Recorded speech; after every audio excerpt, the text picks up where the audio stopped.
मैं engineer Dinesh YouTube channel official ज्ञान बिंदु क्लासेज के ऑनलाइन प्लेटफॉर्म पर आप सभी का स्वागत करता हूं। कल तक हमने पढ़ा था सक्सेसिव और कॉन्जिक्यूटिव रिमाइंडर के बारे में। आज हम पढ़ेंगे रिमाइंडर के कितने टाइप्स हैं। जो मेन टाइप्स है ना वो रिमाइंडर के हम पढ़ेंगे। तो सबसे पहले देखो बेसिक से पढ़ते हैं रिमाइंडर।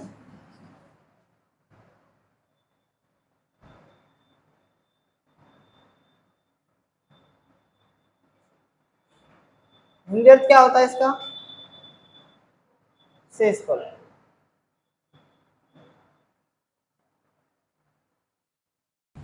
देखो सबसे पहले हम बात करें रिमाइंडर की। रिमाइंडर क्या होता है? सबसे पहले देखो रिमाइंडर की हम बार बार बात कर रहे हैं। 27 में जैसे मैंने मान लो 5 का भाग दे दिया, 5 पचम 25, शेषफल कितना बचेगा? 2 बचेगा। ठीक है, तो हम बात कर चुके हैं इसकी। ये जो 5 होता है ये क्या होता है? इस 5 को हम क्या नाम दे सकते हैं? ये क्या है? यहाँ पर डिविजर यानी भाजक है। ये क्या है? डिविजर। ठीक है, भाजक बराबर, ठीक है, 5। कितना है भाजक? 5। ये क्या है बताओ? यहाँ पर इसको क्या बोलेंगे? इसको क्या बोलेंगे? कोटेंट बोलेंगे। ठीक है, यानी भागफल। भागफल भी कितना है यहाँ पर? 5। और ये क्या है यहाँ पर? शेषफल यानी रिमाइंडर।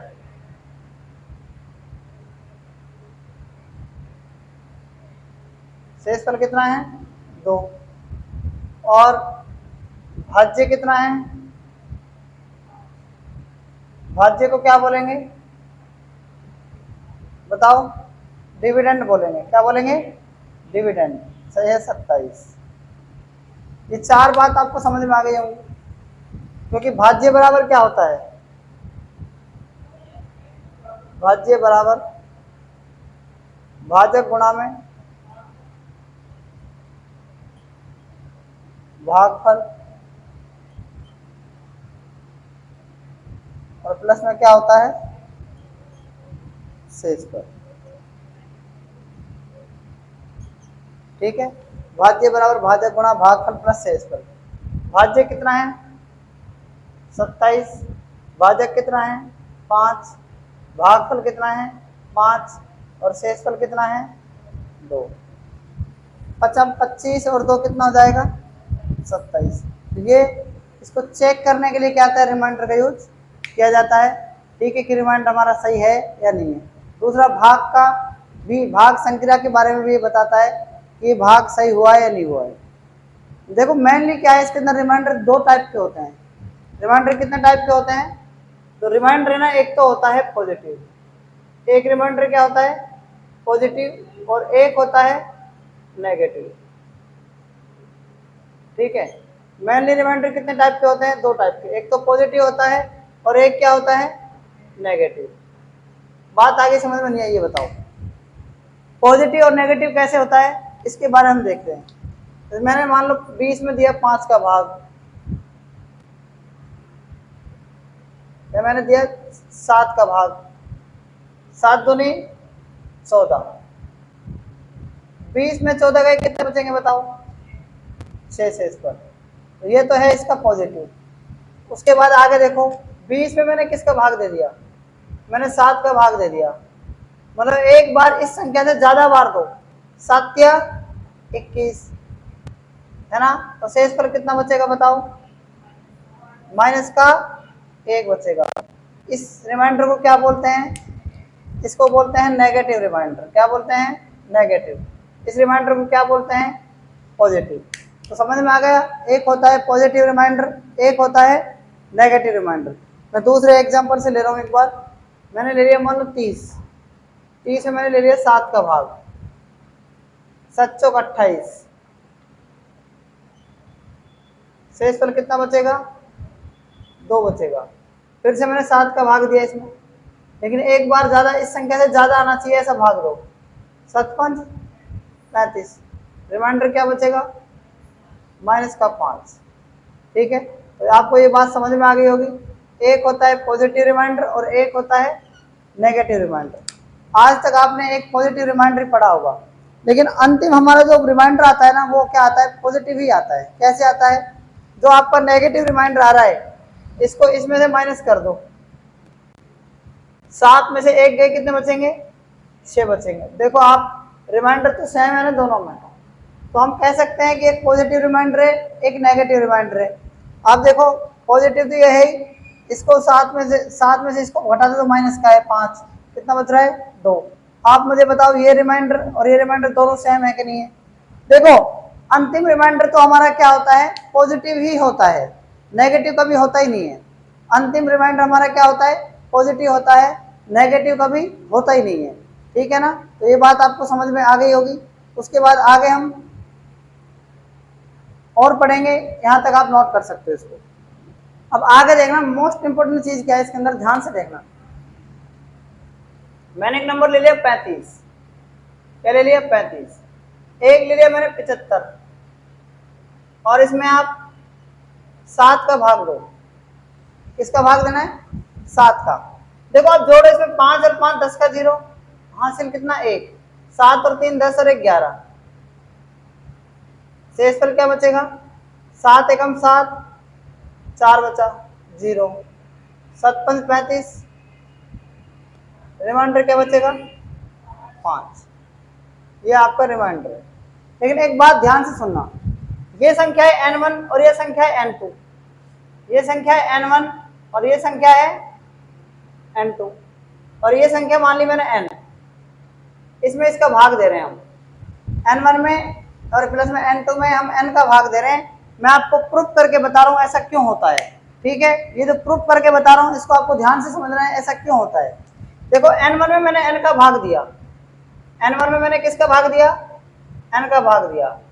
ठीक है, जब मैं n1 में n का भाग दूंगा तो ये कितनी बार जाएगा, यहाँ पर मान के चलना कि ये यहाँ पर x बच रहा है, क्या बच रहा है, यहाँ पर x बच रहा है। यहाँ पर ले लिया मैंने ये भागफल n a ले लिया। आगे देखना, एक संख्या है n2, इसमें मैंने किसका भाग दे दिया, n का भाग दे दिया, और शेष पर क्या बच रहा है बताओ, यहाँ पर बच रहा है y, और ये क्या है, यहाँ पर मैंने b ले लिया। इतनी बात आपको समझ में आ गई कि नहीं आ गई, ये बताओ आप, इतनी बात आपको समझ में आई कि नहीं आई। मैंने यहाँ पर 2 नंबर लिए हैं n1 और n2, और मैंने किसी तीसरे नंबर n से डिवाइड कर दिया। जब मैं यहाँ पर डिवाइड करूंगा तो n1 का मान बताओ क्या आ सकता है, ध्यान से सुनना। n1 का मान क्या आ सकता है, मैंने आपको बताया था कि भाज्य बराबर होता है भाजक गुणा में भागफल, यानी na प्लस में क्या है x। समझ में आ गया, इक्वेशन नंबर 1।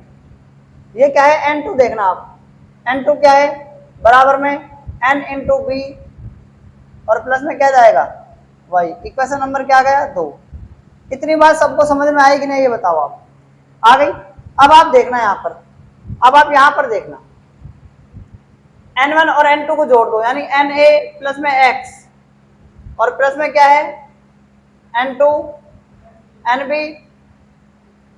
और क्या है यहाँ पर प्लस में क्या है y, यही है ना, और बटा में क्या है, बटा में क्या है n। आप मुझे बताओ, अगर n किसी के मल्टीपल में है तो पूरा पूरा डिवाइड हो जाएगा, n अगर किसी के मल्टीपल में तो पूरा पूरा डिवाइड हो जाएगा।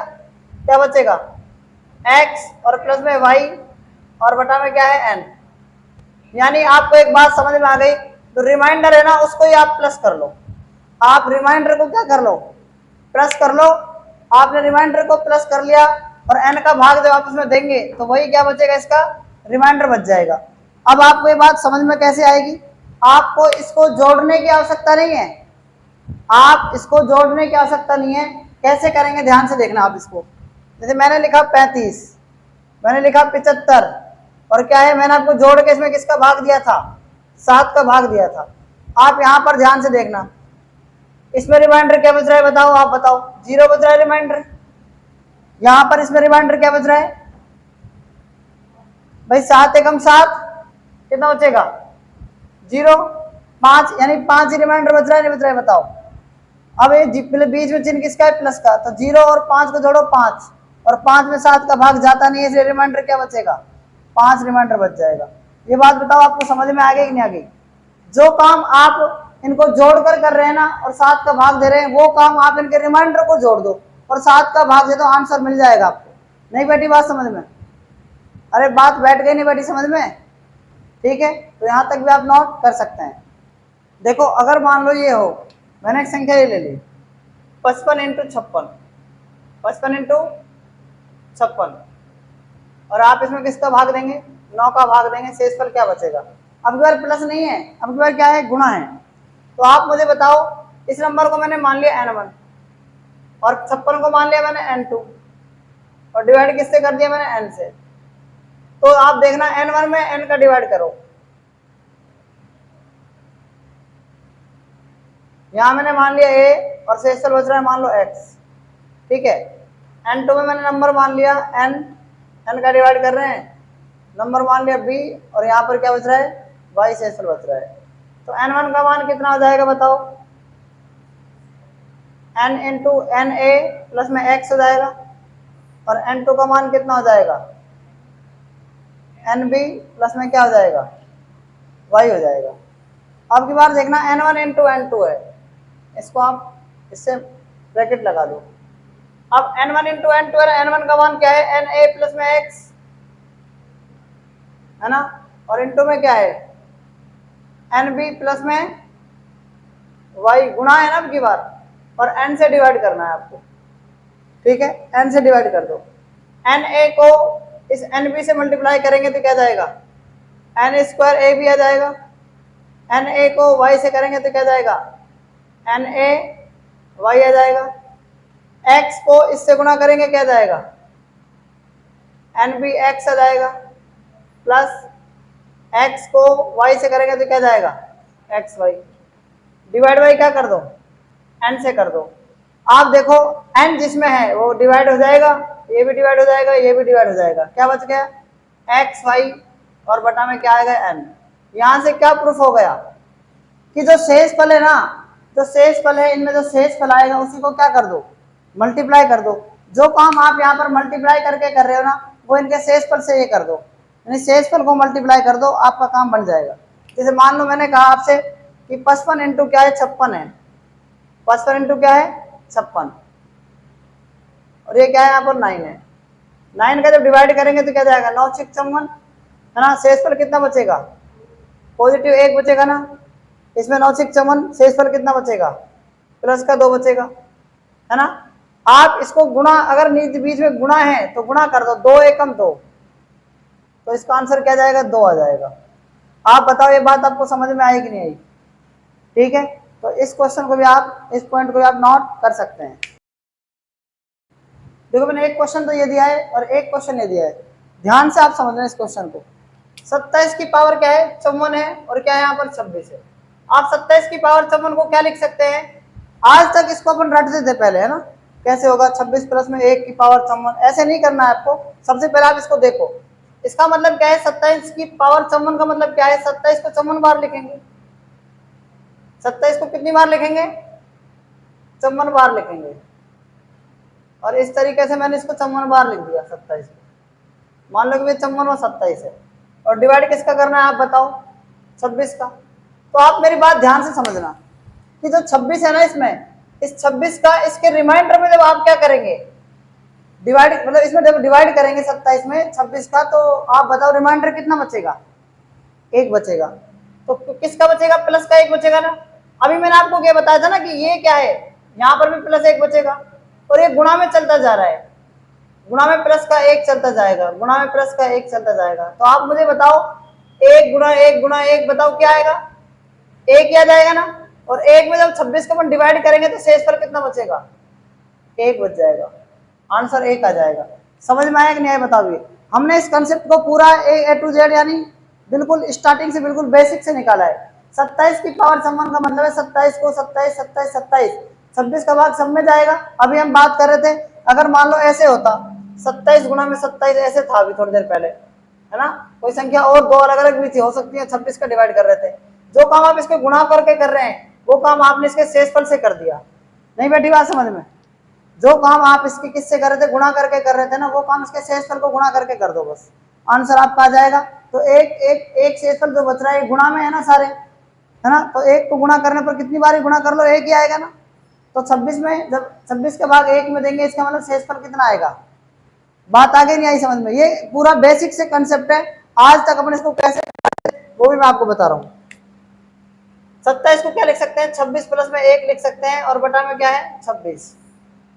ठीक है, अब देखना इसमें आप इसकी पावर क्या है 27 है ना, 26 पूरा डिवाइड हो जाएगा 26 से, और 1 की पावर 27 का मतलब क्या होता है, 1 ही होता है। ठीक है, अगर यहाँ पर गलती से माइनस होता तो इसकी बात अलग थी, तो माइनस में आता इसका आंसर, फिर 26 में से 1 घटाकर 25 आंसर आता है इसका। ठीक है, लेकिन मैंने आपको कंसेप्ट से बताया, सबसे पहले बेसिक कंसेप्ट को समझो आप, उसके बाद आगे देखो ये सवाल है, जैसे 25 को कितनी बार लिखना है, 54 बार लिखना है, 25 गुणा 25 गुणा 25,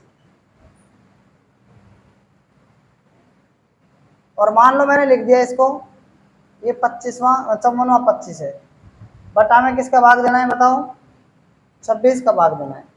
आप मुझे बताओ, जब इस 25 में हम 26 का भाग देंगे तो आप बताओ शेषफल कितना आएगा, माइनस के, क्योंकि रिमाइंडर दो टाइप के पढ़ाए मैंने आपको, माइनस का और प्लस का। तो आप बताओ कितना आएगा यहाँ पर, रिमाइंडर माइनस का 1, इसमें क्या आएगा माइनस का 1, इसमें भी क्या आएगा माइनस का 1, और माइनस 1 को इसका मतलब क्या है, कितनी बार लिखना है 54 बार। तो देखो माइनस 1 को अपन को कितनी बार लिखना है, ध्यान से देखना, इस माइनस 1 को माइनस 1 से गुणा करेंगे प्लस, फिर माइनस 1 को गुणा माइनस 1 से करेंगे प्लस, तो यानी पूरा प्लस बन जाएगा। अगर इसकी घात क्या है 54 बार है, तो अगर 53 होती तो माइनस ही रहता, क्योंकि आप देखो इन दो को देखो, आप प्लस आया, इन दो से प्लस आया, ऐसे 27 को हम करेंगे तो 27 का डबल मतलब जोड़ा बन रहा है तो प्लस ही आएगा, तो इसका मतलब माइनस 1 को करेंगे तो प्लस का 1 आ जाएगा, और प्लस 1 का मतलब नीचे क्या है 26, तो आपका रिमाइंडर क्या आ जाएगा 1 आ जाएगा। बात आ गई कि नहीं आगे समझ में बताओ। तो यहाँ तक इस क्वेश्चन को आप नोट कर सकते हैं। देखो क्वेश्चन नंबर 3, 25 की पावर 53 में 26 का डिवाइड करना है। आप ध्यान दो इस सवाल पे एक बार। अब 25 जो है ना, यहाँ पर 25 जो है इसमें 26 का डिवाइड कर रहे हैं। आप मुझे बताओ 25 में 26 का डिवाइड करने पर क्या आएगा, 25 में 26 का डिवाइड करने पर रिमाइंडर क्या आएगा, मुझे ये बता दो आप। माइनस, और माइनस 1 की पावर अगर 53 है तो आप मुझे बता देना कितना आएगा, माइनस 1 ही आएगा। लेकिन मैंने कहा ना रिमाइंडर तो माइनस 1 आता ही नहीं है, रिमाइंडर दो टाइप के होते हैं। अंतिम रिमाइंडर क्या आएगा आपका, जो आपका ये प्लस का आएगा, वो प्लस को बढ़ाने के लिए क्या करेंगे 26 में से 1 माइनस कर देंगे इसको, 26 माइनस का 1 क्या जाएगा 25, तो ये आपका अंतिम रिमाइंडर होता है। ये इसका आंसर आ गया। अब इसको हम सवाल को ऐसे करेंगे, नहीं बेटी बात समझ में, पहले मैंने आपको क्या है फॉर्मेट बताया था कैसे किया जाएगा। उसके बाद एक चौथा सवाल है, जैसे मैंने कहा आपसे factorial 1, factorial 2, factorial 3, factorial 4, factorial 5, factorial 6, factorial 7, ऐसे फैक्टोरियल करके ऐसे कहाँ तक है फैक्टोरियल 100 तक है। और इसमें आप 5 का डिवाइड कर दो, किसका डिवाइड करना है, इसमें आप 5 का डिवाइड कर दो, आपको बताना है इसका आंसर क्या जाएगा। देखो 5 का डिवाइड कर दो आप इसमें। आप मुझे बताओ कि यहाँ पर फैक्टोरियल 1 का मान कितना होता है 1, फैक्टोरियल 2 का मान कितना होता है 2, फैक्टोरियल 3 का मान कितना होता है 6, शेष पर कितना जाएगा बताओ, प्लस का 1 आएगा। फैक्टोरियल 4 का मान कितना होता है, फैक्टोरियल 4 का मान 4 के 12 दूनी 24 है कम 24, भाई फैक्टोरियल 4 का मान तो ये होता है ना 4 गुणा 3 गुणा 2 गुणा 1, यही होता है। 4 के 12, 12 दूनी 24 से कम 24, ठीक भी होता है ना। 4 के 12, 12 दूनी 24, 24 से कम 24। आप बताओ 24 में तो 5 का भाग देंगे तो 5 25, तो कहने का मतलब क्या आ गया माइनस 1 आ गया कि नहीं आ गया, रिमाइंडर आ गया ना। अब इसे 5 देखो आ रहा है तो इसका मतलब यहाँ पर रिमाइंडर 0, इसमें भी 5 आ रहा है रिमाइंडर 0, अब सब में क्या जाएगा रिमाइंडर 0 आ जाएगा। बात आगे कि नहीं आगे समझ में। अब प्लस है तो माइनस 1 से ये यहाँ पर ये कट जाएगा, और 2 और ये कितना जाएगा यहाँ पर 3 आ जाएगा ना। तो 3 में जब आप 5 का डिवाइड करेंगे तो रिमाइंडर क्या जाएगा 3 आ जाएगा, तो इसका राइट आंसर कितना जाएगा 3 हो जाएगा। बात आगे कि नहीं आगे समझ में, ये बताओ। तो इस क्वेश्चन को भी आप नोट कर सकते हैं। तो क्वेश्चन नंबर 1 और क्वेश्चन नंबर 2, मैंने आपको 2 क्वेश्चन दिए। सबसे पहले इनको आपको क्या करना है, इनका सॉल्यूशन करना है। किस प्रकार से इसका सॉल्यूशन करेंगे देखो इसको पूरी दुनिया सोल्व कर देगी, इस सवाल को पूरी दुनिया सोल्व कर देगी, लेकिन मैंने आपको डिविजिबिलिटी क्यों पढ़ाया था बताओ? डिविजिबिलिटी इसलिए पढ़ाया था ताकि आगे चलकर वो काम आए। इन सवालों को आप करने के लिए सबसे पहले आपको डिविजिबिलिटी का बहुत तगड़ा मतलब क्या है ज्ञान होना चाहिए। अब देखो डिविजिबिलिटी में क्या है, मैंने आपको 9 की डिविजिबिलिटी पढ़ाई थी ना, 9 का विभाज्यता का नियम पढ़ाया था। वो 9 का विभाज्यता का नियम क्या था, यानी इन सब अंकों का योग क्या होना चाहिए, 9 हो जाना चाहिए, या 18 होना चाहिए, या 27 होना चाहिए। तो देखो इनका योग कितना है, 2 और 7 9 और 3 12 और 1 13। 13 में 9 का जब डिवाइड करेंगे तो रिमाइंडर क्या बचेगा, प्लस का 4 ही बचेगा, ठीक है, इनटू इसमें देखो 6 और 7 13 और 2 15 और 1 16, रिमाइंडर क्या बचेगा बताओ, माइनस का 2 बचेगा ना भाई, 6 और 7 13 और 2 15 1 16, 9 2 18, तो माइनस का 2 रिमाइंडर बच गया। तो माइनस का क्या आ जाएगा 8, और मैंने कहा था ना कि 9 में से 8 जब फाइनल रिमाइंडर के मतलब पॉजिटिव प्राप्त करते हैं तो 9 में से 8 गए 1। ये सवाल ऐसे करना था आपको, ठीक है ना। उसके बाद क्वेश्चन नंबर 2 देखो, इसको कैसे करना है। ये तो 1111 है, इंटू में क्या है 22 22, और ये क्या है नीचे ऊपर 33 33, डिवाइड किसका करना है 15 का, यानी 3 गुणा 5 का। तो आप मेरी बात ध्यान से सुनना, इस 11 11 को क्या लिख सकते हैं, ऐसे कैसे लिख दो, इसको क्या लिख सकते हैं 11 11 गुणा में 2 लिख सकते हैं, इसको क्या लिख सकते हैं 11 11 गुणा में 3 लिख सकते हैं, और नीचे क्या है 3 गुणा 5। आप मेरी बात ध्यान से सुनना, अगर यहां पर इसकी जगह 0 हो जाए तो ये 5 से डिवाइड हो जाएगा। ध्यान से मेरी बात सुनना आप, ये 11 से 10 में आप बताओ 15 का भाग जाएगा कि नहीं जाएगा। अगर 11 से 11 की जगह 11 से 10 होता तो देखो 5 का डिविजिबिलिटी रूल लग रहा है, नहीं का अंक 0 है, और 3 का भी लग रहा है, अंकों का योग 3 है। तो मेरी बात आप ध्यान से सुना, इसमें क्या बचेगा बताओ रिमाइंडर, यहाँ 1 बचेगा, क्या बचेगा 1, यहां पर भी क्या बचेगा 1, यहां पर 2, यहां पर कितना बचेगा 1, और यहां पर कितना है 3। तो 3 दूनी 6 कम 6, नीचे क्या है 15, तो 15 मतलब इसमें रिमाइंडर क्या बच जाएगा 6 बच जाएगा। तो ऑप्शन नंबर क्या है इसका डी, और इसका ऑप्शन क्या है ए। समझ में आ गया नहीं आया बात बताओ। तो इसको इस तरीके से सॉल्व करना था, ठीक है। तो इन दोनों क्वेश्चंस को आप नोट कर सकते हैं।